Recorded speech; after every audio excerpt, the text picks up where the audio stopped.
واخد بالك؟ اذا كان بيكفر امه وابوه ما تسال نبيل نعيم بتاع الجماعه الاسلاميه قاعد قد ايه، او خالد الزعفراني. الناس دي احنا اتعاملنا معاهم وعارفينهم كويس جدا، وعارفين ان هم اوساخ وازاي يتلموا، وعارفين ان ازاي بيبيعوا نفسهم بسهوله جدا.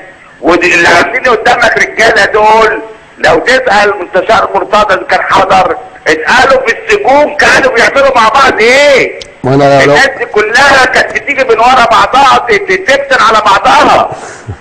ما انا لسه حاكي عن الواد من غير رقبه اللي اسمه حسام ده كانوا بيعملوا ايه يا سياده اللواء؟ لا لا مش كلهم كانوا مصدر معلومات على بعض. لو غير كده كمان يا سياده اللواء، لا ده كان في حاجات تانية ما اقدرش اقولها عشان الاداب العامه. انا ما اقدرش اقولها في التليفون، لكن انا عارفها وانت عارفها.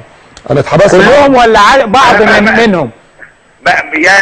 90% منهم. 90%؟ طبعا. يا بنت انت كان بيروسك مش عايز اقول فتحيه. ده كان في سجن اللومان. اتفضل يا سياده اللواء. فتحيه كانت بترقصك، مش عايز اوضح اكتر من كده. يعني كان بيطلقوا عليهم اسماء نسوان. خلينا في المهم اللي عايز اقوله لك. الناس دي